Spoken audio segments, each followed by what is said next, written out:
The story kicks off 249 years ago in a peaceful land. Out of nowhere, a massive portal rips open the sky and ugly-ass demons from another world start beating the crap out of humans. To fight back, the Orthodox Alliance forms the Sky Demon Extermination Corps. But 3 days in, they get wiped out too. A year later, half the Central Plains is dead. The last stand happens in Sichuan, where both Orthodox and non-Orthodox fighters team up. They show some guts and smash a few demons, so the battle drags on for over 2 weeks. But 90% of the army dies, and the rest get dragged off as slaves to the demon world. Our main guy is one of them. He can't use internal energy, so the demons experiment on him for 5 years, torture him, and turn him into a living weapon. He gets brainwashed and becomes part of their subjugation army. For decades, he has invaded other worlds and led massacres, earning a reputation as a deadly commander. After 120 years at the top, he finds a secret that changes everything. He spends 50 years researching it and 65 more planning a rebellion. Now the rebellion has finally started. It's been a week since it began, but the war has already left everything drenched in blood. In a brutal face-off with the Demon King, it's clear the rebellion flops. The Demon King Terrant looks down on our hero, mocking him for turning against the demons after all these years as a top commander. He even calls him by his old hated name, which pushes my boy over the edge. Snapping with rage, Bro screams his real name loud and clear. "My name is Sabiyang." Terrant gets curious and says he's been watching him for years. He's not strong or special, but he never gives up, and that's what keeps him alive. So why quit now? Actually, our dude needs to fight the king, just wants to see what he's really capable of. It's all for the next battle. The king laughs, calling it dumb, but kind of bold. Then Terrant says this is the end, so no second chances. But Bro literally refuses to die. Even with his body wrecked, he roars and unleashes a crazy power that shoots up to the sky. Terrant recognizes the move. It's a time regression that uses the power of an ancient evil god. Everything Big Ang has suffered for the past 120 years leads up to this moment. Burning with rage, my boy yells straight at Terrant, warning him to be ready next time because no one's making it out alive. Terrant just smirks and for the first time shows respect and calls Big Ang the only human worth it. Then everything vanishes in a massive explosion. Cut to 10 years before the demon invasion, back in the peaceful Murim of the Central Plains. A lightning bolt strikes a home, blasting a hole in the roof. As we sneak in, our unlucky Terminator gets zapped straight into the bedroom. But wait, when he opens his eyes, something overpowering is already getting cooked. The next day, at Dragon Spring Academy, workers chat and one of them mentions that it was lucky it only hit the loser. Turns out that loser is our hero, a martial arts instructor who can't use internal energy. His injury isn't serious, but someone still jokes that it's a shame he didn't get badly hurt, since today is his execution day. That execution is actually a formal duel for the assistant spear instructor position. The match is between our hero and Mang's son, also known as the Invincible Divine Spear. The cocky brute stands confident, expecting our boy to back out because of the lightning strike.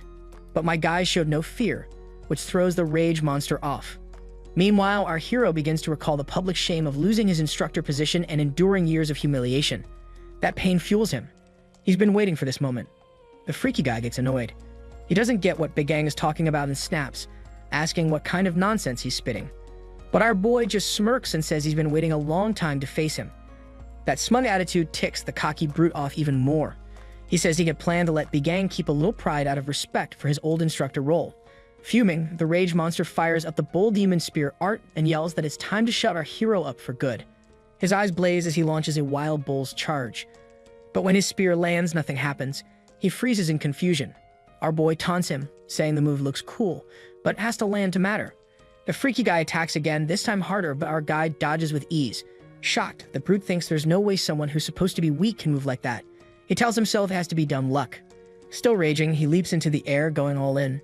Screaming at the top of his lungs, he unleashes the fourth form of the bull demon spear, aiming to end it right there. But our hero stays calm.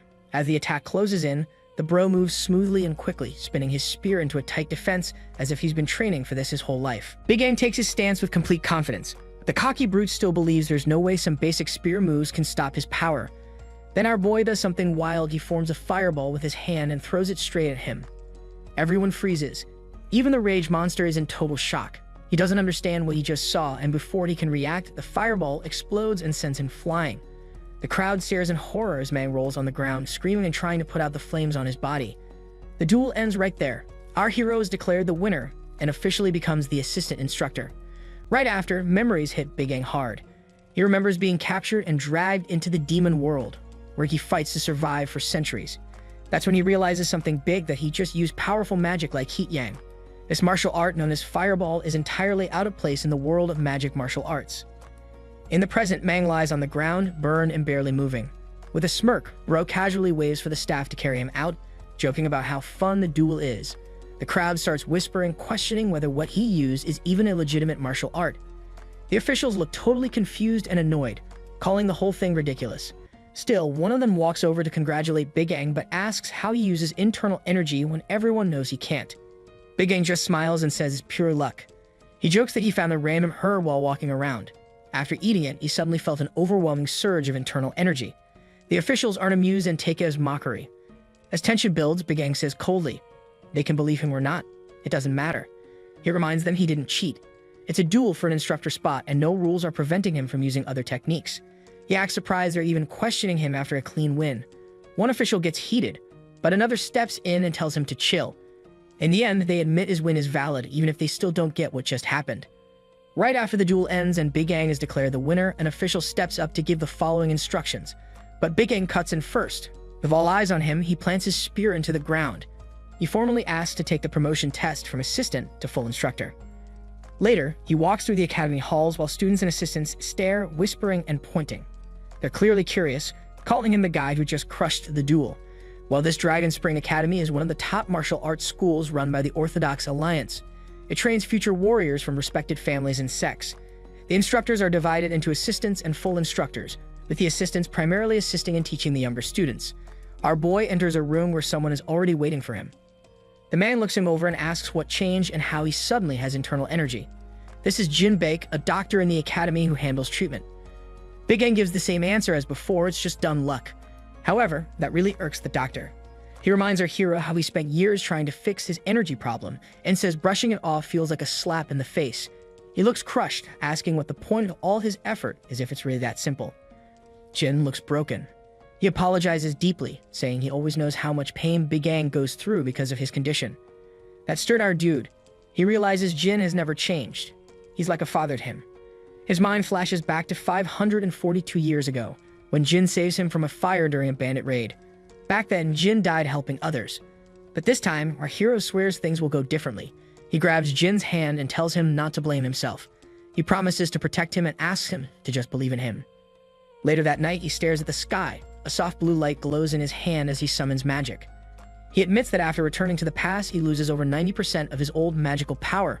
Right now, the best he can manage is fourth circle magic. Big Ang can't hide his frustration. It takes him centuries to reach 8th circle magic, and now he's stuck at the 4th. Still, he takes a breath and reminds himself to be grateful he has any magic left at all. With fire in his eyes, he tells himself he really made it back from that nightmare timeline. That world is pure hell. He knows history has reset. The demons from Jiangmurim haven't invaded yet, but that yet is the problem. In 10 years, it will all start again, and Jiangmurim will fall just like before. But this time, things will be different. He has 300 years worth of memories, knowledge, and experience. He knows their magic, their tools, their weapons, and most importantly, how to take out the Demon King. Just then, Jin knocks on his door and tells him that the Academy's vice director, Qian, wants to see him. My boy is surprised he sent the message through Jin, but Jin says he doesn't care about that, as he's just worried about him. Jin figures a request is about the promotion test Big Ang asks for. He warns him to be careful. The test is going to be tough, especially since Mang is Qian's pick, and it's obvious he still holds a grudge. Jin then asks why Big Ang suddenly wants to become a full instructor. Our boy just smiles and says it's the first step in fixing the academy. A memory flashes in his mind back when Dragon Spring was one of the top 3 martial arts schools. But 2 years ago, the academy's director, one of the top 10 martial masters, vanished without a trace. They search for him for years, but find nothing. Since then, the academy's reputation has declined rapidly, mainly because no one can fill his shoes. Big Ang makes his way to the meeting room, and Qian straight up asks if he's actually serious about the promotion test. Deep down, our hero knows Qian is the reason Dragon Spring has fallen so far. Still, he smiles and respectfully says he's totally serious. Our hero remembers the day the demons invade. The academy burns and monsters pour out of huge rifts, tearing through everything. It's total chaos. He is trapped in the middle of it, powerless. He sees the students again, begging for help, but no one comes. The instructors run, leaving them to die. And leading that cowardly retreat is Qian. If he doesn't bail so early, maybe the academy doesn't fall apart. As our boy stands there in silence, the screams of those students echo in his head. And now he faces the same man who abandons them. My guy reminds himself that none of that has happened yet as he's back in the past now. Still, he swears he'll never forget Qian's fake, disgusting face. With a sarcastic smile, he politely asks what the vice director wants. Qian replies calmly that he's there to explain the details of the promotion test. My boy has to raid the demonic knight stronghold. He asks if he means the group of bandits up on the mountain behind the academy. Qian confirms it. The test is to wipe them out. The stronghold is their base on the old sacred mountain, and they've been causing a lot of trouble for the nearby villages. He takes the signed paper and reads through it. Then he asks what the mission has to do with becoming an instructor. Qian looks annoyed and says it is a basic requirement for anyone who wants to be an official staff member. The other instructor, Buyong, jumps in and explains that official instructors are the academy's real backbone. He mentions their names as Qian, Buyong, Yeonbyuk, and Sang. They are all martial arts elites recognized by the Orthodox Alliance. He proudly adds that they've taken down major enemies like evil sect leaders and bandit lords. Bro literally cuts them off, and while walking off, he flatly asks how long he has. Buyong loses his cool, but Qian answers without hesitation that he has 2 weeks. If he's even a day late, he's disqualified for good. My boy gives a chill smirk. As he walks out of the room, he turns back and says that he'll be back in just 3 days. That ticks off Buyong, who snaps and calls him an arrogant brat. While Qian stays quiet, Buyong presses him, asking if he really plans to promote someone that arrogant. But Qian just gives a smug smile and says not to worry because he's sure that he never makes it back. Meanwhile, our hero shoots out of the academy using a haste spell, moving fast and furious. In his mind, he calls Qian a fake and says he already knows exactly what that guy is plotting. As he rushes off, he starts thinking about the demonic knight stronghold. He remembers it showing up around the time the Green Forest Alliance starts gaining attention, but there isn't much info on it. Back at the academy, the other instructor is shocked by what Qian reveals. He asks if he's being serious. Qian nods with a cold smirk and confirms it. The leader of the stronghold is Gu Jiang, who is a brutal martial arts master and former head of the sky-shattering sect, an infamous evil group. Qian explains that while most believe Jiang was killed by traitors years ago, he actually survives, hunts down every one of them, and takes brutal revenge. Since then, he has been on the run from several sects and has recently gone into hiding in the area. The other instructor is shocked and asks how Qian even knows all this. Qian just laughs and says it doesn't matter. He goes on to say that while our boy shows surprising strength during the duel, it's clear he's been hiding his true power. But this mission isn't some sparring match cause it's life or death. Qian is fully convinced our hero isn't coming back. Meanwhile, Bro moves fast toward his target. He thinks about Jiam's power and knows his current fourth circle magic won't cut it. But then it hits him. The solution is obvious. He speeds toward the stronghold and floats down using a levitation spell. Once he lands at the entrance, he decides to boost his magic power and push himself beyond the fourth circle. His knowledge and experience already match those of an 8th circle level. He casts a search spell and begins scanning the area. From the outside, the place looks like just another cliff. But when Bro touches it, he feels a hidden mana barrier. Smirking, he knows he's in the right spot and no one would ever guess something like this is hidden in the Central Plains. He steps through the barrier and instantly spots a rare, high-grade mana stone. He mutters that this is the real source of the demon's power. They use stones like this to recharge during their invasions across dimensions. He remembers the flaw in the demon's dimensional travel. Living beings and objects don't move through portals at the same speed, and the demons haven't figured out how to fix that yet. So their workaround is simple as they hide gear and energy sources, like these stones, in the dimensions they plan to hit next. To the people of the Central Plains, the stone is useless. They can't use mana. But the moment our dude lays his hand on it, a massive surge of power bursts out. The ground splits, the air explodes, and the whole area trembles from the blast of energy he just releases. That evening, a group of men rushed over to check out the source of the loud blast. They're members of the demonic knight stronghold, and leading them is Jiang. One of the men quietly asks if something is off, but Jiang snaps, accusing him of doubting his instincts. He orders them to shut up and search the area properly, saying he clearly feels a surge of powerful energy. As they spread out, a slow clap echoes from above. They look up to see our hero sitting casually on a high rock, smirking. He mocks them, saying he figures someone like Akog has to be a top-tier martial master. Jiang glares up at him and demands to know who he is. Our boy smiles back and answers, "I'm just an instructor from Dragon Spring Academy." The men are confused and on edge, whispering among themselves about why a Dragon Spring Academy instructor is in their stronghold. But Jiang shuts them up with a glare. He takes the fighting stance and asks if he is the one behind the energy blast. Bro just smirks and says, "What if he is?" Without warning, Jiang charges at him and a massive explosion erupts. The strapped villain yells that he came to kill him anyway, but our hero just mocks him. In the blink of an eye, a sword flashes forward and the villain barely manages to halt it. Our hero casually swings his mana blade, slashing through the air and severing the necks of several of Jiang's men. The brutal martial artist isn't even fazed. With a cocky grin, he casts another spell called Trice, which pulls his sword right back into his hand. Then he tells Jiam straight up that he came there to kill him. Then comes what we all wait for, the explosive clash. Their fight explodes into a brutal back and forth, both throwing powerful attacks. Our guy mocks him mid-battle and says he should focus on avenging his dead crew. That line pushes Jiam over the edge.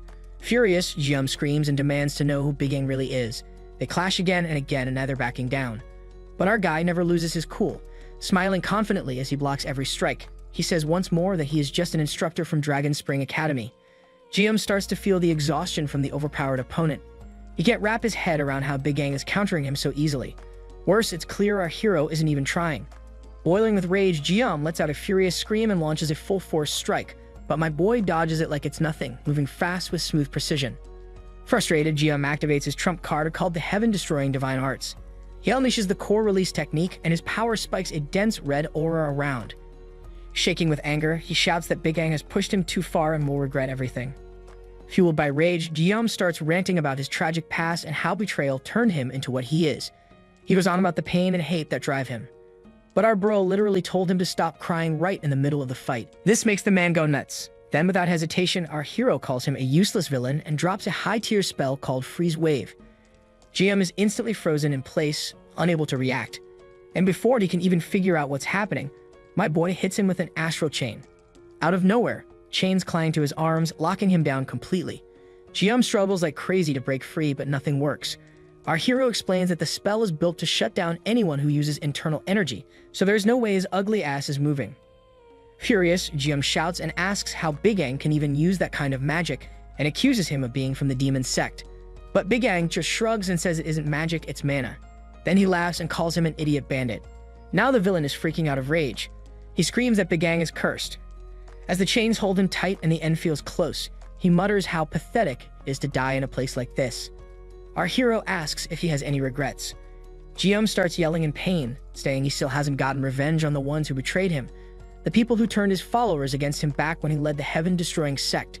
He pours out his anger and says that hiding in these mountains and joining the demonic night stronghold is all part of his plan for revenge. He tries to go on, but Big Ang cuts him off with slow, sarcastic claps. Grinning, he mockingly praises Jiam's obsession with revenge. He tells him that if he really wanted to work, he should have taken his time, stayed patient, and never lost his edge.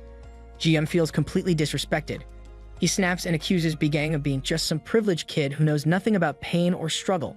But then our boy's face shifts. His eyes go dark and his voice drops cold. He asks if Jiam really thinks he has lived a comfortable life. That look alone makes Jiam freeze. Something is off, deeply off. For the first time, he feels real fear.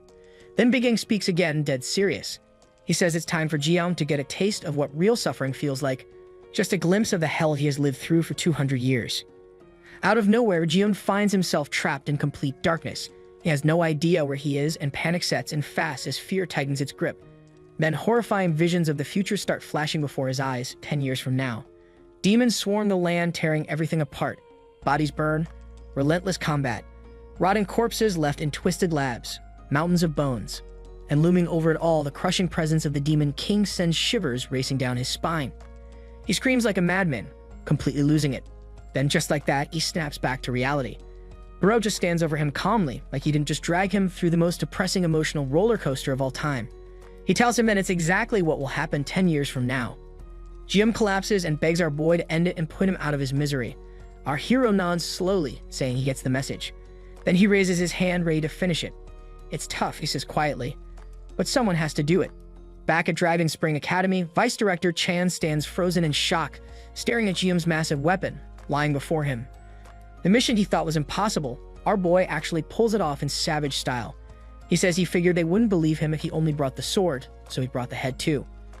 With a calm and cocky smile, he looks Chan dead in the eyes and says it's time they talk about his new duties as first instructor. By the next morning, the whole academy buzzes. Senior instructor Woonjin explodes in disbelief. He shouts that this has to be a joke. How can the guy who was once the academy's embarrassment suddenly become a first instructor? Meanwhile, the archery instructor asks if Big Ang really raids the demonic night stronghold by himself. Wooyoung steps in and says he personally goes to the sacred mountain to check it out. He confirms he finds the bodies, including Jiam's, exactly where Big Ang says they'd be. But even as he explains that bodies look sliced under a single slash, the whole room goes quiet, stunned by the insane precision and what it means. At that point, the instructors get into a heated argument questioning Big Ang's skills. They say he's a spear instructor, not a sword expert, so none of it makes sense. But Chan quickly shuts them up and asks what they're even arguing about. The instructors backed off and apologized right away. While they quiet down, Chan sits there lost in thought. Deep down, he can't accept that Big Ang takes down Jiam and his men alone. He has met Jiam before and knows just how powerful he is. The idea that Big Ang beats him so easily doesn't sit right with me. For a moment, he thinks maybe Jin, the academy's doctor, will help him out, but he shakes off the thought as Jin doesn't have that kind of strength. Still suspicious, Chan decides to dig deeper. He turns to the instructor and tells him to get in touch with the Ghost Shadow, which is one of the biggest assassin groups in the Mirim world, known for taking any job if the price is right. Kevin tells instructor Jung to send a request to the Ghost Shadow Palace to dig up everything on Big Ang, which catches the other instructors off guard. Then he hands a list to the senior instructor. When Yu asks what it is, the vice director just tells him he has a plan. Yu glances at the paper and looks super confused at first, but once he gets it, his eyes go wide. He's clearly impressed and says the plan is genius. Chan smirks and says he's just putting his position to good use. Yu laughs, saying Big Ang might quit before the Ghost Shadow Palace even sends anything back, and Chan agrees, saying that's likely since the guy is still green. One of the instructors asks Instructor Dong if he has already given that same list to Big Ang.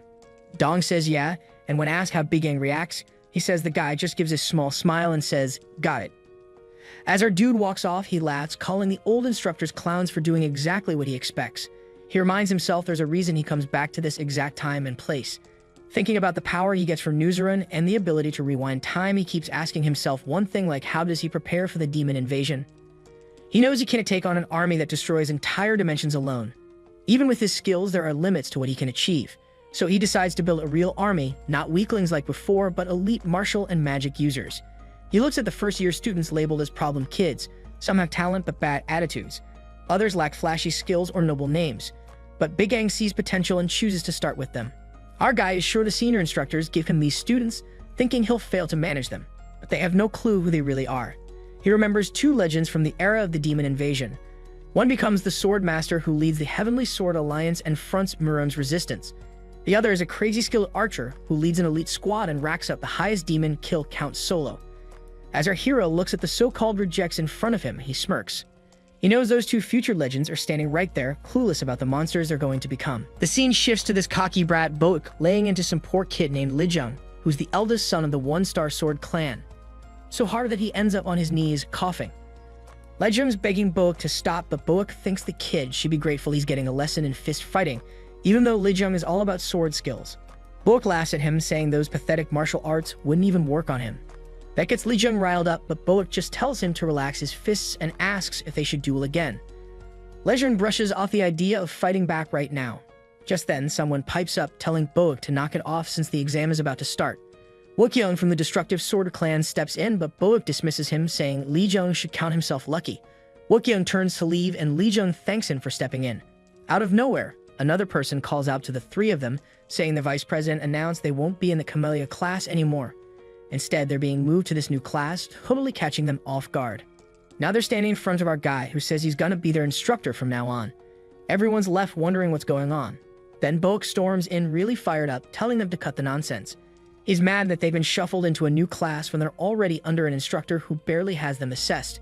He's shouting at our guy, asking if he really thinks anyone's gonna take him seriously. Big Ang steps up to confront him, pointing out that using that kind of language with the head instructor is pretty disrespectful. Boak's not holding back at all, firing off insults and wondering how the heck he managed to become an instructor. He just keeps running his mouth while secretly casting a magic spell behind the scenes. Bringing up Article 3, Clause 5 from the Academy, he pulls off a blink spell. Boak is caught off guard, and our guy takes the chance to knock him back hard, making him scream in pain. He's all about the punishment thing, saying that if a cadet misbehaves, they deserve it. Clenching his fists, Boak goes for a massive punch with his mountain-splitting move, but our guy just dodges like it's nothing. He calls him out for using internal arts during class without permission, and then suddenly nails Boak right in the chest, leaving him in serious pain. The worst part, Boak's got weak martial arts skills, so our guy shows him how it's done, smashing him down like he's just a kid. Then he tells him to get back up because the lesson isn't over yet. Poor Lijung can't believe what he's witnessing. He thinks Boak is the top-ranked new student and he's acting like a total kid by losing it. Boak tries to get back up, shaking, but our guy just keeps smashing his face in. The other students are sweating bullets as he crawls away, and our guy can't believe they're starting their first class like this. He thinks it's pretty messed up and seems ready to throw a punch, saying it's the instructor's job to keep their cool and teach. Just as poor Boak is about to get hit, someone grabs our guy's hand and stops him. It's Wookyoung, who points out that going this hard on a cat is a bit much. Our guy asks if this is when Wookyoung finally decides to step in. Wookyoung is actually the leader of the Heavenly Sword Alliance before everything changes. He's a first-year student in the Camellia class and the second son of the Destructive Sword Clan, which is one of the top clans around. From a young age, everyone knew he was a martial arts prodigy with incredible skills. His talent was way beyond what the academy could handle, and he made history by becoming the youngest ever to hit the Supreme Peak Martial Master rank. He even snagged a spot among the top 10 martial artists. He was supposed to have an awesome life, but everything changed when the demons showed up.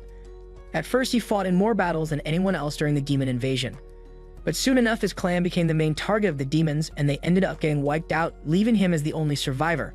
Instead of letting the sorrow get to him like many others, he hit the road across the Central Plains, taking on tons of battles against the demons and gathering survivors from even the most random groups along the way. Even though the odds were stacked against him and the situation looked pretty grim, he rallied the last of the martial artists for one final stand. He was always the first to charge into battle, and when he unleashed his flashy sword skills, the demonic beasts in the sky would be taken down in a heartbeat. No doubt, he became the hero and last hope of the Central Plains.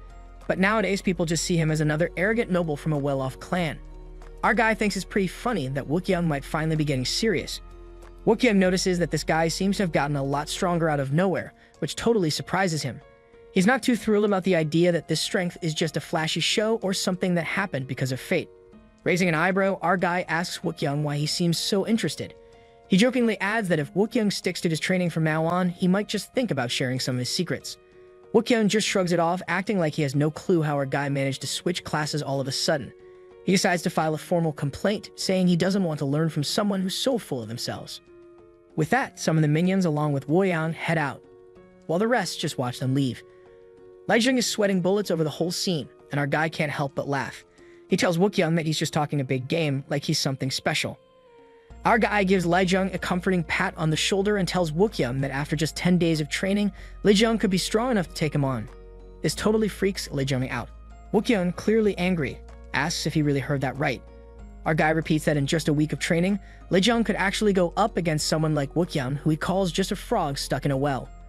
Lijiang, confused, asks what's going on and if our guy has lost his mind, but he suddenly goes quiet. Wookyoung shoots a look back, his eyes blazing with anger, and questions if our guy is seriously ready to back up those words. Our guy confidently says that in 10 days he's going to face off against Lijiang in an official match. If Wookyoung loses, he'll have to train with our guy without complaining. If the poor kid ends up losing, our boy will kneel, apologize, or even beg. Wookyoung can pretty much do whatever in that moment. He'll be funny to him, and he'll just brush it off, saying he doesn't need anything from him. But he does throw in a reminder for our guy to be ready for the match coming up in a week. As they're heading out, Lijiang starts panicking. Our guy tries to chill him out, but it doesn't do anything, and Lijiang freaks out again. He keeps asking what he did to end up like this. So our guy just gives him the finger and says today's class is off, promising to send the schedule for the next one by tomorrow.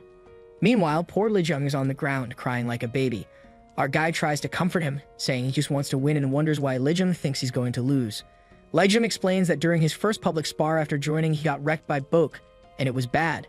Since then, Boak's been on his case every single day. Plus, he adds that Boak couldn't even touch Wookyoung. Our boy realizes that Wookyoung is really something special.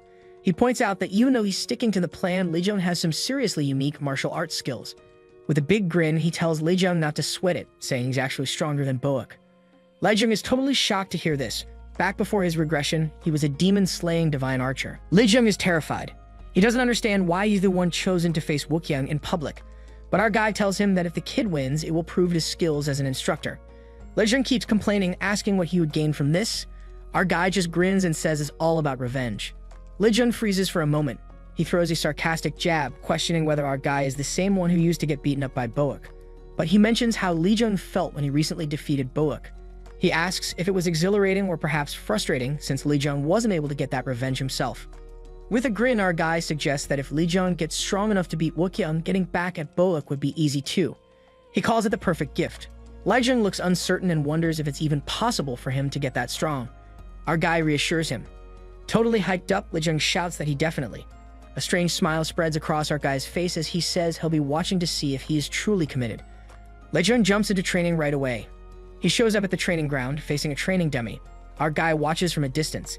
He believes it's time to evaluate Li Jung's skill level and tells to imagine Wook-young standing in front of him. He instructs him to use all his martial arts. Li Jung takes a deep breath and then charges in straight toward the practicing dummy. Li Jung attacks swiftly and then he hits the dummy hard over and over again. He seems totally pumped up. However, he starts sweating after a while. Our guy encourages him to keep going and push himself even harder. With a scream, the kid rushes forward with all his might, but a sudden pain hits him hard. He stumbles and crashes heavily to the ground. He becomes exhausted as he coughs violently. Our guy watches quietly without saying a word.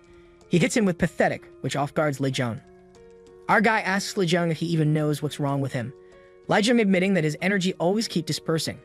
He's suspecting his clan's techniques is incorrectly, but his basic forms seem fine.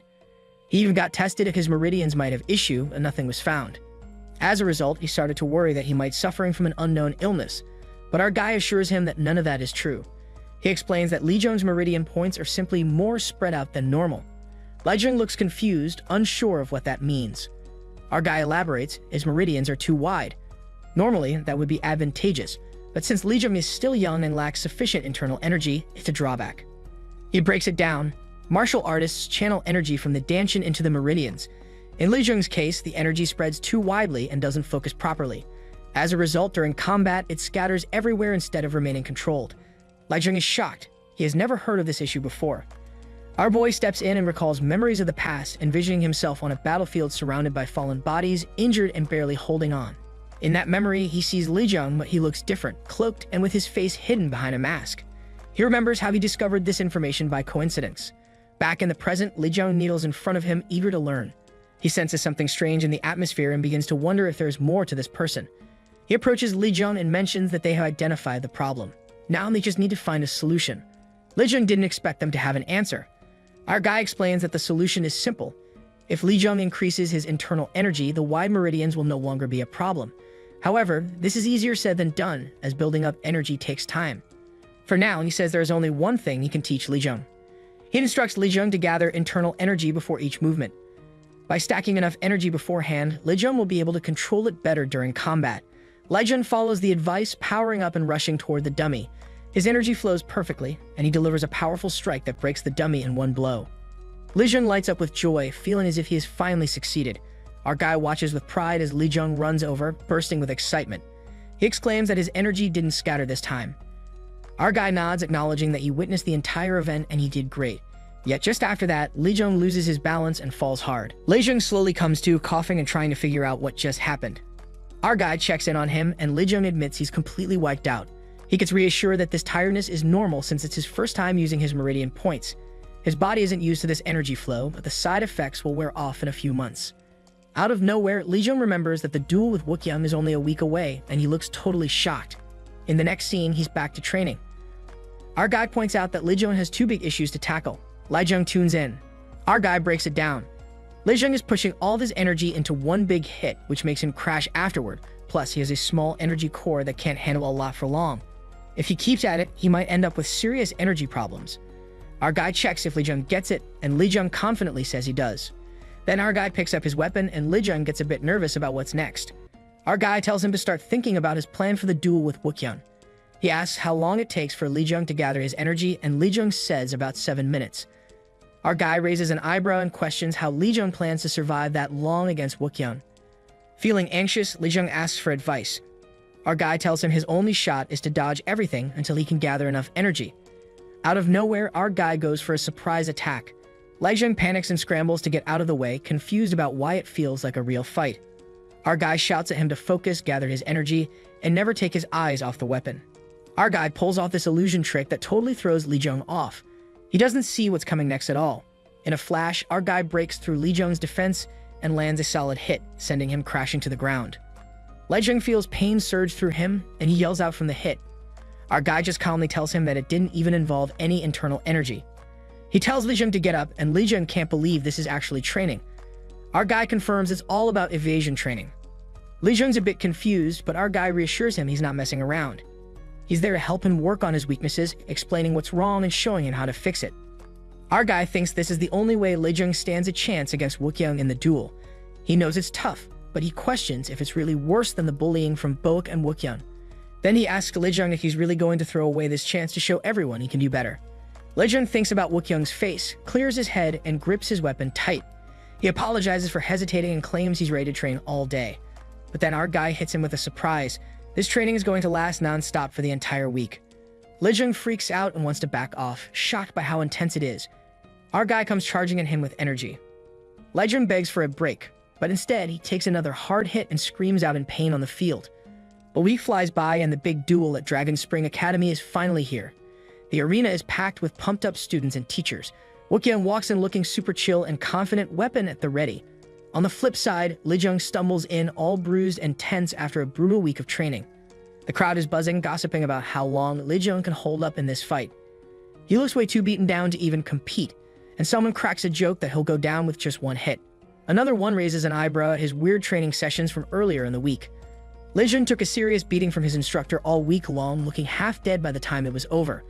Bok, watching from the sidelines, laughs and throws shade at Lijung for putting his trust in our guy, convinced he's heading for a disaster. Bok thinks Lijung has really messed up digging his own grave. Then Wookyoung steps up to our guy and makes a bold offer. If he loses, he'll pack up and leave the academy. He's done wasting time. Our guy, unfazed, agrees and reminds Wookyoung that if he loses, they'll have to go to every training session without complaining. He urges Wookyoung to stop stressing about him and focus on Lijung in the arena. With that, Lijung gets ready to fight as Wookyoung locks eyes with him. Our guy claps to kick off the duel and lays down the rules. The win comes from knocking someone out, forcing them to surrender or disarming them. No lethal moves allowed, our guy is the judge. As the duel kicks off, the tension is palpable while Lijung and Wookyoung step into a fight that could change everything. Lijung gets ready for the fight, really trying to focus. As the duel kicks off, landing a solid hit on his arm that leaves Lijung pretty shocked. For a second, Lijung starts to doubt himself when a blow knocks his weapon away, making him think about giving up. But then he realizes his arm is actually fine, the injury was just an illusion. Wookyoung looks at Lijung with disdain, making fun of him for trying to take on someone stronger. Lijung shakes a bit from Wookyoung's intense presence, understanding that if Wookyoung really wanted to hurt him, he could have done it easily. Doubt creeps in as Lijung questions whether he's ready to face Wookyoung after only a week of training. Fortunately, his friend Our Guy steps in with a calm voice, reminding Lijung how important this duel is. Our Guy stands confident, giving off a strong vibe that lifts Lijung's spirits. Lijung laughs nervously and refocuses on why he's fighting, his promise to get stronger. That thought keeps him grounded as he remembers his commitment to change. Wookyoung sees Lijung as foolish for not backing down and gets ready to finish the duel quickly. Charging in with a wild, powerful attack, he blames Lijung for putting himself in this situation. Their weapons clash loudly, sending sparks flying, and it's clear this fight won't be over easily. Wookyoung is taken aback as Lijung reacts quickly. Their weapons clash again, making a loud noise, and Lijung feels the danger but quickly regains his balance. He realizes the energy he built up is starting to fade under the pressure. Wookyoung unleashes the first move of the sky-shattering Heavenly Dragon's sword, called the Raging Dragon's Wrathful Current. The immense power shocks Lijung and fills him with fear as he feels the energy building. But amidst all that pressure, Lijung finds the attacks a little less scary than before, catching the attention of some students who notice his improvement. Wookyoung realizes that Lijung has actually learned something in just a week. Wookyoung keeps pressing on, getting ready for his big move, the Twin Dragon's Fang Slash. He charges in, leaving Lijung stunned as he recognizes the powerful technique from those tough training sessions they had with their mentor. When the attack hits, the ground shakes, sending a shockwave through the area. But Lijung quickly leaps up, dodging it with surprising agility. Wookyoung is taken aback. He really didn't expect Lijung to avoid it so easily. Lijung lands on his feet, gasping for breath. He's worn out, but his eyes are focused. He's not backing down. Wookyoung launches into a flurry of rapid strikes. Lijung struggles to keep dodging, feeling the weight of Wookyoung's skill from the devastating Sword Clan. He reminds himself to hang in there a little longer. Wookyoung keeps pushing forward, swinging with skill and speed, but doubt starts creeping in. Why hasn't he knocked Lijung down yet? He wonders if he's missed something. Then it hits him. Lijung is using the same sword style that Sade drilled into him during that brutal week of training. Suddenly, Lijung changes his movement, catching Wookyoung off guard. He has to rethink his approach to Lijung. Wookyoung stomps his foot down, bracing for what's next. The tension between them spikes, and they get locked in a fierce back and forth. The students watching are shocked. When Wookyoung takes a step back, everyone is surprised. Whispers start spreading through the crowd. Some think it's just a trick, while others are unsure. One student points out that Wookyoung wouldn't fake it. Whatever is going down is for real. Wookyoung stands his ground, determination in his eyes as he tightens his grip on his weapon. Then, to everyone's surprise, he apologizes to Li Jung for calling him a fool, acknowledging how much he's grown and showing some real respect for his progress. He admits he has no clue how Li Jung picked up the sky-shattering Heavenly Dragon sword technique, but he's ready to use it again, this time even more powerful. Li Jung is momentarily frozen, shocked by the name of the technique. Wookyoung kicks off the Raging Dragon's annihilation. A wave of swords and energy comes barreling toward Li Jung, and Wookyoung claims that if Li Jung dodges this one, he'll admit he's lost. The crowd goes quiet. The move is seriously terrifying. Students gasp, wondering if anyone could survive such a thing. Boak watches in amazement, fully aware of the danger Wookyoung is unleashing. Li Jung steps back, taking in the destructive wave and Wookyoung's unusual side movement, trying to figure out what he's really up to. In a flashback to the night before the duel, Li Jung sweats bullets after being thoroughly drilled by Big Ang. Eventually, Big Ang tells him he's been able to learn how to dodge his attacks well, which means he may have a chance in the duel. Uncertain, Li Jung asks him if all this training will really help him dodge Wookyoung's attacks, so Big Ang tells him that it won't. Li Jung screams in shock, so our MC explains to him that Wookyoung isn't an idiot. Even though Wookyoung underestimates his opponent, he will switch to using countermeasures if Li Jung is actually able to keep dodging his strikes. Big Ang adds that Wookyoung would use a secret technique if, for some reason, Li Jung is able to survive till the end. Apparently, this is the biggest scale sword art that Wookyoung can use currently, and it's known as the Fierce Dragon Annihilation. The technique makes it seem as if a fierce dragon has appeared, and it's an art that creates a massive sword kiai. To prepare him ahead, our hero tells him that he can forget about trying to dodge it because he can't. No matter how much he tries to jump or move back, the sword will immediately grow until it swallows the entire stadium. Surprised, Li Jung believes is unbeatable and asks if there's a way around it. However, Big Ang teaches him that there is nothing that is truly unbeatable in this world. Apparently, the storm that the sword ki creates forms a strong whirlpool that flows in all directions. Even though it looks like it's targeting all directions, there's a loophole to it. Our hero explains that the Fierce Dragon Annihilation technique is a mighty martial art created to destroy the majority of the enemy who are trying to run away. Immediately, Li Jung catches his drift, and our hero smiles at him. The one way out against this method is to keep moving forward. In the present, Li Jung continues to move forward into the whirlpool even though the energy being released is slashing his body. This comes as a shock to Wookyoung, who had expected him to retreat. Oddly, Big Ang had previously informed Li Jung that Wookyoung would immediately try to respond when he realizes that Li Jung is able to see through his technique. Just like our MC had said, Wookyoung lowers his sword towards Li Jung to react to his approach. However, he doesn't know Li Jung was expecting this because Big Ang had told him to use Wookyoung's reaction of surprise as a moment to attack the arrogant bastard. When Wookyoung attacks, Li Jung dodges his attack and finds an opening to land a blow. He lands the blow with all the anger that he's covered up for so long, just like his instructor told him. As Li Jung comes in for the kill, Wookyoung is scared out of his mind. He quickly moves his sword to block Li Jung's attack, and the swords collide, causing Wookyoung's wooden sword to shatter into pieces. The duel finally ends, and Big Ang comes to help his student off the platform because he's pretty exhausted and has sustained some injuries. As he helps him walk inside, Big Ang asks him how it feels as the crowd celebrates Li Jung's success. While they celebrate, some are simply stunned, while Boak looks like he's going to explode due to anger. Big Ang asks Li Jung if he doesn't think all of this is exhilarating, and for a moment, Li Jung can't say anything as he watches the crowd cheer him on. Later on, the smile breaks out on his face and he agrees with his trainer. Sometime later, class resumes and Big Ang steps in to meet his students. The students pay attention and Li Jung seems as excited as usual, but Wookyoung doesn't seem to be pleased with the entire situation. However, Big Ang doesn't give a crap and is pleased with how things went, so he decides to start their first class. Meanwhile, Vice Director Chian experiences some frustration in his office. He's angry at the students who are now solidly behind Big Ang and wonders why they suddenly changed their minds about him. He wonders how things have suddenly gone wrong, and he realizes the other teachers are going to be hard on him because they trusted him to handle things. Soon after, Instructor Yu speaks up and points out Chian had made his move upon the premise that it'd get Big Ang to leave the academy on his own. While Chian struggles to bring up an explanation, Yu points out that the cadets are all following Big Ang willingly now and asks what's going on. Yu points out that Li Jung and Wookyoung are now behind our hero and they've insisted on training under him.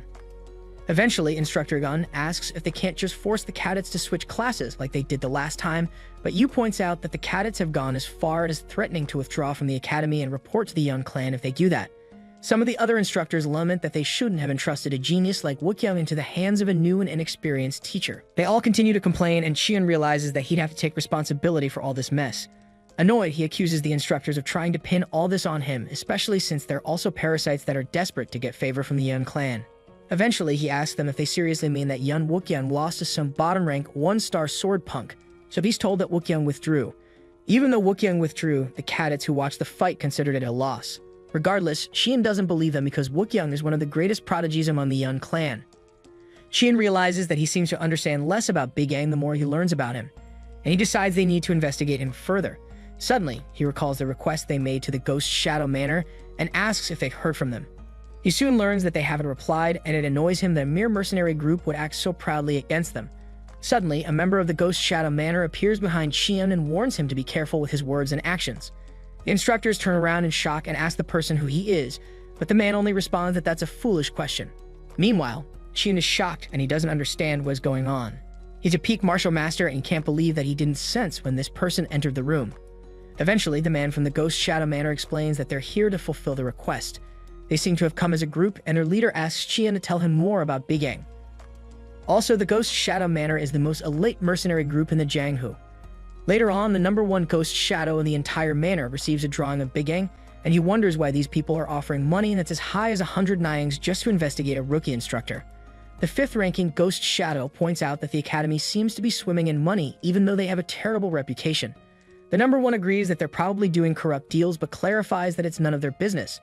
The 3rd person, who's the #7 in the Ghost Shadow ranking, finds it funny that such orthodox sects always pretend to be virtuous, but always put their hands into secret things. That makes #5 laugh, but he doesn't feel they're any better since they're scavenging for money off these pathetic requests. Suddenly, #1 asks his 5th-in-command if he's forgotten his mission. He reminds him that until they find the person they're looking for, they've vowed to endure even the lowest tasks. Shocked, the #5 pleads for mercy because he spoke wrongly. #1 doesn't make a fuss out of it, but simply tells them to focus on the mission. When the 7th in rank asks if they should also look into Dr. Jin Baek, who had raised Big Yang from childhood, the #1 tells them to just focus on Big Yang for now. Furthermore, the 7th in rank asks him if he believes the rumor that Big Yang had an encounter of fate is true. The #1 considers such things as nonsense, but the 7th in rank reminds him that they say Big Yang couldn't use any inner energy at all until he just became a martial master overnight. He believes that this must have been because he had a fated encounter, but #5 speculates that Big Yang may have had some hidden people backing him. He also mentions that Big Yang may have infiltrated this place after being planted by some hostile group with a terrible plan. #1 agrees that the client must have hired them because they suspected these things and the target may be more dangerous than they know. He cautions them to not let the target detect that they're watching him and to be cautious. However, these guys think their captain must be joking because no one, no matter how strong, can detect the stealth techniques of the Ghost Shadow Manor. Sometime later, Big Yang meets with Jin Baek. Jin informs him that he's been hearing several things about him in the academy recently, many of which surprise him. He asks our hero if he'd be alright because it seems that people at the academy are starting to go against him. However, Big Yang assures him that there's nothing to worry about because the hero's way is always laced with jealousy and envy. This intrigues Jin, and he agrees that Big Yang's fated encounter must be really great to have changed him so much. Jin recalls that all of this started with a duel that our hero fought against the Spearmaster and admits that he was shocked. He knows that it would have ended as a disaster if Big Yang had lost the duel, especially since the vice director was planning to get rid of him. Big Yang listens intently and he recalls that he actually got kicked out of the academy. In his past life, he was sorely defeated by Mang because he couldn't use magic. They took away his position as assistant instructor and gave him a menial labor job. Eventually, he was forced to run away from the academy because he couldn't endure the mockery. After that, he went around without direction for a while, without any way to make money. Eventually, he had to work as an escort warrior in an escort agency. Although he couldn't use inner energy, he gave the training all he had and improved his fighting. Luckily, he survived many dangerous escort missions and attacks from unorthodox sects and bandits. After a few years, he managed to become the first-rank escort warrior. Our guy continued to do that for 10 years, and he built a very wide connection of contacts and information. One day, he decided to visit the Dragon Spring Academy to see his dear friend Jin, and that was the night that the world was invaded. In the present, Big Yang hisses and throws a stone into a nearby bush. Surprised, Jin asks him why he suddenly threw a rock away, so Big Yang replies that he saw an ugly frog and was trying to chase it away. That amuses Jin, and he asks him why he wanted to harm a poor frog. They soon begin walking away, and our hero humorously reminds Jin how he fed him frogs as medicine when he was little. After they walk away, the guys from the Ghost Shadow Manor, who were watching them, spring out from behind the bush, being targeted with his rock. #7 groans in pain, and #3 realizes he has sustained a black eye from the rock our hero threw at him. #7 is shaken and he wonders if their cover has been blown, but #5 believes he just made a lucky shot because he wouldn't have walked away if he had truly spotted them. Annoyed, #5 asks 7 if he's at all doubting the Ghost Shadow Manor's cultivation techniques over something so minute. Number 7 is forced to apologize for his mistake, so his superior reminds him to have more confidence in his skills. Eventually, they decide to continue their surveillance. Big Gang heads back to his quarters and he considers how he's been able to become an instructor to Sun Dan, Dan Lejeong, and Yeon Wookyoung. He's glad that he's been able to achieve his first goal, and he considers that it may bring some lady in. According to his memory of his past life, the lady he's speaking about should be close. Suddenly, someone walks into the room and our hero welcomes him while sitting on a chair. Wookyoung, who had just entered the room, wonders if Big Gang was expecting him, but our hero just points out that he knows he'd be getting restless by now. Annoyed, Wookyoung asks his instructor what the disgusting expression on his face is all about. Still amused, Big Gang asks Wookyoung what brings the young master of the destructive Sword Young clan to such a humble place. After hesitating for a while, Wookyoung mentions the duel he had with Lejeong and how Lejeong was able to sloppily respond to all his basic moves of the Supreme Dragon Heaven-Severing Sword. He confesses that he had first thought Lejeong could do this because he was trained for 1 week, but he soon realizes there was more to it. To him, it seemed as if Lejeong knew all the movements and paths of his sword technique. Big Gang smiles at him, so Wookyoung points out that he must have been the one who taught him the sword path of the destructive sword technique, which is unique to the Yeon clan. Annoyed, Wookyoung asks him how an outsider like himself can learn their clan's martial art with so much detail. Eventually, our hero answers him vaguely. Big Gang points out that the destructive sword art of the Yeon clan, which is considered the best clan in Gyeongyuan, is very famous among martial artists. However, Wookyoung tells him to stop messing around because what he saw was something more than random knowledge. He tells Big Gang that he was able to distinguish that, and our hero admits that he would have been disappointed if he couldn't. When Wookyoung tries to caution him to stop changing topics, Big Gang tells him to stop. He finally stands up and tells Wookyoung to be more straightforward if he wants to be his disciple. Wookyoung acts surprised, but our hero points out that he knows the true reason he came here was to find out if Big Gang also knew the flaws of the Supreme Heaven-Severing Sword, just like he knows them. Big Gang explains that the sword technique was perfected hundreds of years ago, and it's been passed down through the clan. This technique is praised as the strongest sword art in Gyeongyuan because it has high power of destruction and no gaps. However, our hero knows that Big Gang realized something since he was young and been training with the sword. He knows Wookyoung has realized that the Supreme Dragon Heaven-Severing Sword is not an unbeatable martial art. Although he points out that Wookyoung has not been able to publicly admit this because he's the heir of the clan. Annoyed, Wookyoung asks him if he's attempting to condescend to his clan, but Big Gang tells him to believe whatever he wants. However, he points out to Wookyoung that there's going to come a time in the near future where all the honor and reputation the martial artist regards so much will be meaningless. That surprises Wookyoung, so Big Gang tells him the only thing he should be thinking about is a way to get stronger than he is. He advises him to take away anything that will distract him from that. Wookyoung remains speechless, so our hero turns away and proposes they talk more about this later. For now, he advises Wookyoung to follow his instincts. For a moment, Wookyoung just looks at him, but he asks why Big Gang is suddenly grabbing a wooden pillow. Wookyoung is indeed grabbing on, but he laughs and explains that there's an annoying frog outside. Later that night, the ghost shadows watch the academy from a high place. They all watch Master Jin bake, who's a medic who worked in a place called Gamsu. 5 years ago, Master Jin was put in charge of the Recovering Body Pavilion, a group that treats patients in the Dragon Spring Academy. Number 5 continues his report and explains that Jin has barely learned martial arts and doesn't have such a background. They've been investigating him since he's the closest person to Big Gang, but all they can find is that he's just a medic. Oddly, Number 5 suspects that Jin's perfectly clean past is made up. Suddenly, he notices Number 7's black eye and a bandage around his head, so he asks him what happened to him. Unsure of what to say, Number 5 recounts how Big Gang hit 7 with a stone in the eye and later dropped a wooden pillow on his head.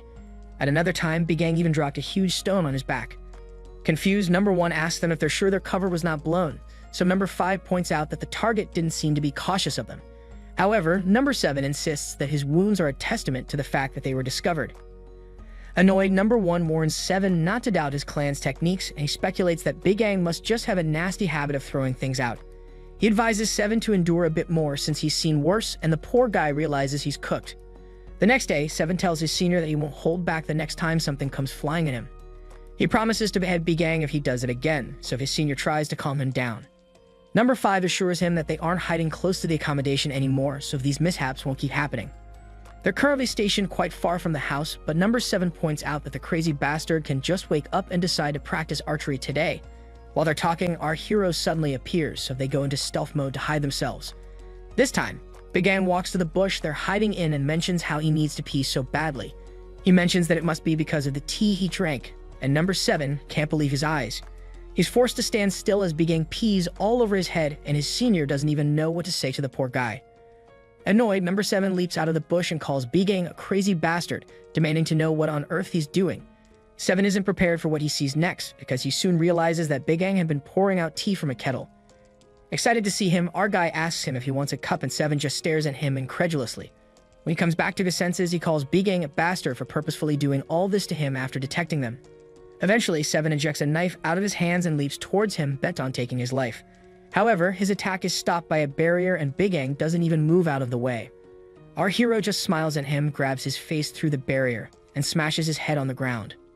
As the blood spills out, Bigang smiles like a maniac and tells the folk from the Ghost Shadow Manor that it's nice to meet them. As if what had happened to him before was not terrible enough, number 7 ends up with his head in the ground.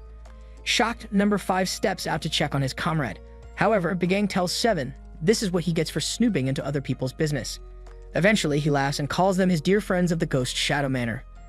Annoyed, 5 unsheathes his sword to eliminate him, but number 1 suddenly appears and tells number 5 to stand down. Number 1 greets Bigang and finds it interesting that he's already discovered them, so our hero points out that number 1 must be the leader of these frogs. With a smirk, Bigang asks him if it's okay to reveal their identity to the person they're tailing, but number 1 tells him that's a foolish question. Immediately, number 1 brings out his sword and decides to take out Bigang right there. Our guy just laughs and asks them if they aren't curious to know about them, but number 1 assures him he'll find out soon. His plan is to slice off each of Bigang's limbs, so he flies in for an attack. Number 1 throws several daggers at Bigang, but our guy simply creates a mana blade that he uses to destroy them all. Immediately, number 1 appears behind him and prepares to deal a strong blow. As the leader bears down his sword, our guy blocks the attack with his hand, which he had covered with mana. Our guy smiles through the whole thing as usual, and his quick reaction surprises number 1. After blocking the attack, Bigang jumps out of the way. He recognizes that his opponent doesn't have the great destructive power that Gujum had, but is quite fast, precise, and deadly. Each of number 1's attacks is a deadly strike that is aimed at vital points in the body. Moreover, the amount of power embedded in number 1's sword is overwhelming, so our hero knows a barrier won't work, and he won't be able to keep blocking it with his mana blade. Suddenly, Bigang performs a huge attack that forces his opponent to move backwards. Number 1 lands next to his men and finds something strange. Number 1 explains that he's finding it hard to recognize it, but he knows that the power Bigang is using is entirely different from the martial arts of the Orthodox sects. He doesn't believe that it's possible that our guy just stumbled upon this power, so he asks him if it's demonic arts. Amused, Bigang reminds him that the demonic cult has fallen for many years, so that's nonsense. He tells number 1 that his method has nothing to do with demonic arts, but he reveals that he's right to say that it's not the usual martial arts. With that information, number 1 realizes that this guy isn't someone they can easily take down. He soon activates an animalistic aura behind him and assures Bigang he will take his life, even though he has no personal issues with him. Number 1 cranks up his aura to 100% and explains that all of this is because of the mission of the Ghost Shadow Manor. Immediately, number 1 disappears, and that gets our hero's attention. From that moment, all he sees are bright streaks of light flowing around due to a skill called the Soul-Destroying Stride. He recognizes this as a special movement technique that erases all the presence of the user and makes the opponent confused due to extremely fast movement, giving the user a chance to take him out. Surprised, Bigang attempts to block the attack using his mana blades, but his hand is sliced off by number 1, who uses the Ghost Soul Flash technique. As the blood gushes out, Bigang looks at his hands in surprise because the strike was too fast to perceive with the eyes. Number 1 looks at Bigang, who has been injured, but notices that his body is suddenly fading away. The real Bigang soon leaks out behind him with a huge smile, and it's clear the old one was an illusion. It is at this moment that number 1 realizes he messed up. He turns around in surprise, but he's met by a punch that tears his mask off and knocks him into another plane of reality. The punch launches him backwards and even causes him to bounce on the pavement for some time. Meanwhile, number 5, who's been watching the fight, screams out in shock and goes to help his boss. Eventually, number 1 gets his composure and asks Bigang how he was able to do that. Eventually, Bigang asks them if they really take pride in their stealth skills. They don't know that he's using a magic ability called Search that allows him to see the heat from their body no matter how they hide. Our hero soon proposes they address a different thing, and he asks about the Ghost Shadow Manor Lord, the Origin Sect leader. When he hears that, number 1 is shocked. Origin Sect is a mysterious sect that's like a ghost in Jiangmu because they never appear in any official events. At this point, people don't know if they're orthodox or unorthodox. They cover up their true goals and structure quite well. Because of that, the direct blood relatives of this sect, including their leader, were wiped out and most of Jianghu did notice. Only those who were born and raised in the Origin Sect knew the truth. It is those of them who survived these terrible times that later emerged as Ghost Shadow Manor with the goal of gathering information throughout Jianghu. At this point, Ghost Shadow Manor has now ranked up to a top-tier mercenary organization by helping people take care of all kinds of dirty and dangerous missions. Big Gang narrates this and adds that the reason they're doing this is because they want to restore the fallen origin sect. For a moment, Number 1 just shivers, and he considers it impossible that this guy would know so much about them. He knows this history is a top-level secret, and it's never once been leaked in decades. Eventually, Big Gang asks them to do missions he'll give them and offers to give them information concerning the thing that they've been after all this time. Annoyed, Number 1 accuses Big Gang of saying trash. Apparently, they've spent 20 years going through the Central Plains with little hope because of this mission, so he angrily asks Big Gang if he even understands what they're looking for. Immediately, our hero tells him that he knows they're looking for the blood of the origin sect. He explains that they're looking for a special bloodline that can fully inherit the martial arts of the origin sect, especially people characterized by a special birthmark on their left wrist. Number 1 just stares at him incredulously because Big Gang is right. However, he knows only a few within Ghost Shadow Manor know about this secret, so he asks Big Gang how he knows about this.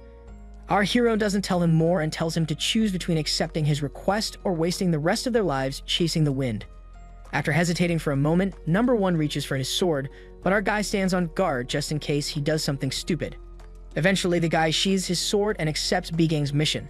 However, he promises to pay Big Gang back with everything he has if it turns out that this is a lie. As usual, our guy smiles like a maniac and gives them the first mission. Sometime later, some men are brutally murdered. One of the men screams out in pain as the murderer, a young girl, releases some magical force over his face. She holds down his hand and ignores his screaming but continues what she's doing. Eventually, the lady speaks to the man she's holding, whom she recognizes as MANHUA, the vice leader of the Black Scorpion Gang, also known as the destructive fist-fighting demon. She reminds him that he attacked a certain place a month ago with his subordinates, then killed all the men and raped all the women. She explains that the women who survived commissioned her to kill him. While writhing in pain, Mac calls the girl the B-word, but he also realizes he can't gather his internal energy. He doesn't understand why his internal energy is slowly growing faint and insults the lady again. Annoyed, he reminds her that he's the vice leader of the Black Scorpion, but the lady calls him an idiot. She soon raises her blade and stabs his face while he begs her to wait. Once she's done, the lady gets up and walks to the nearby window. Suddenly, a dove appears with a paper tied to its leg, and the lady realizes she's been commissioned to perform a new task. When she opens the paper, she learns it's from an instructor of the Dragon Spring Academy named Big Gang. Sometime later, Sung trains in the academy. However, Big Gang tells him to cut the crap and release the tension by adjusting his position. Even though Sung lemons, our guy tells him to do the position 200 more times. When Sung starts to curse, Big Gang moves in to hit him for being sassy about his instructing methods. Shocked, Sung pleads that he wait and asks to say what he wants to say before he gets hit. Big Gang lets him speak, so Sung asks him why he isn't making Wookyeon do anything. Nearby, Wookyeon practices on his own. Eventually, Big Gang explains that Wookyeon is doing well on his own. However, Sung insists he's not doing anything and points out that he even seems to be sleeping. After getting his head pounded by his instructor, Sung goes back to work. Big Gang tells him not to think Wookyeon is on the same level as he is, so he tells him to get back to practice and shut his mouth. Meanwhile, Big Gang looks at Wookyeon and thinks he's doing a good job of his mana cultivation. He doesn't want Wookyeon to limit himself by the original sword techniques of the Supreme Dragon Heaven-severing sword, so he can move to the swordsmanship his senses are guiding him to. He knows it's only with that genius talent that Wookyeon can reach a higher level than this. Suddenly, Big Gang is approached by Lijung, so our guy asks him if he's completed his ki circulation already. Lijung explains that he's not done, but he keeps getting worried. He asks Big Gang if it's really possible for him to just circulate his ki like he ordered him to, so Big Gang explains that this is the only way for him to solve his issue. The other way would be for him to find some rare elixirs, but they both know that's not happening. Big Gang tells him that he has to always keep circulating his ki except when he's sleeping or eating, and then he leaves him. As our hero walks away, he recognizes that Lijung must be feeling like he's being rushed. He knows Lijung knows he was only able to beat Wookyeon in the duel because of tricks. However, Big Gang knows that there's no other way to resolve Lijung's problem immediately than to take this route. Big Gang also recalls he has bigger issues to deal with, and he recalls that it's been 10 days since he gave Ghost Shadow Manor his mission. Because they've not contacted him, he realizes there might be a problem with his plans. While he's thinking, he's approached by Instructor Dung, and our guy turns to him with a sour face, but tells him it's nice to see him. Dung points out the obvious contradiction in his words and his expression, so Big Gang explains that he's busy with class and Dung is bothering him. However, Dung points out that he's lying because he's been wandering around since. Even though he's angry, Dung decides to hold back because of the gory image he saw when he went to check what Big Gang did to his targets. With a muffled tone, he tells Big Gang to report to the main hall immediately because Vice Director Chien wants to see him. Shortly after, Big Gang appears in the main hall, so Chien asks him how it's been since they've not seen each other for a while. With his dorky smile, Big Ang explains that he's fine. To rub things in, he points out that being able to teach his cadets, who have such great talent, makes him feel the worth of being a senior instructor every day. He even thanks Qian for creating a class of outstanding cadets. Qian is forced to agree that he's doing well and expresses his gladness that Big Ang is doing well. Suddenly, the vice director reminds him that the Dragon Spring Academy is an academy underneath the Orthodox Alliance. He points out that the Alliance seems to have many concerns that they made an instructor who lacked the experience as senior instructor, so Big Ang expresses his surprise. Big Ang is surprised that the Alliance is interested in a mere instructor like him, but a woman standing nearby tells Big Ang to be respectful. Our hero turns backwards and is shocked. The woman steps out and Qian explains that the Orthodox Alliance has sent out an inspector to support him. The woman steps forward and introduces herself as Instructor Mei Cielin, and our guy can't believe his eyes. When he realizes his expression, he apologizes and explains that he was swept away by her beauty. Amused, the lady thanks him for the compliment, and Qian points out that Mei is a rising female master within the Orthodox Alliance. He adds that she's a great master who has reached the peak realm at a very young age. Because of that, he tells Big Ang to do his job as a senior instructor, but to ensure he's not discourteous towards Inspector Mei. Big Ang agrees, but he looks at Mei with an interesting look on his face. In a flashback to when he gave the members of the Ghost Shadow Manor his mission, he asked them about the soul-taking celestial maiden called the Assassin. Number 1 is shocked that he's bringing up her name, but admits that he knows her. Apparently, she's a contract assassin who works by herself without any comrades or affiliations. Apart from that, she's known to have never failed a commission she's received. Number 1 admits that he's never met her, but he knows her targets are always found with their lives sucked out of them. Number 1 asks him if the mission is to kill the soul-taking celestial maiden, but our guy tells them it's not. He asks them to call her to the Dragon Spring Academy, and Number 1 looks at him in confusion. Our guy also tells him to tell Qian that they have to cancel the commission due to some unexpected occurrence. In a flashback to when they relayed this message to Qian, Qian reacts with extreme anger and accuses them of being irresponsible. Regardless, he's told that an urgent matter has occurred and they won't be able to handle it. However, Number 1 offers to introduce him to someone who's perfect for the job, and he offers to pay the commission fee as an apology. Back to when Big Ang told them about it, Number 1 admits that he's reached out to the maiden for a mission before, so he'll be able to reach her. However, Number 1 asks him why he'd make such a stupid decision since the maiden is a merciless and thorough assassin. He knows that she'll find a way to kill him no matter how strong he is. Amused, Big Ang tells Number 1 not to be worried about him. But Number 1 reminds him he's only worried that he'll get killed before he can give them the information he promised. Eventually, Big Ang admits that the maiden is quite dangerous, but he explains that this is the reason he needs her.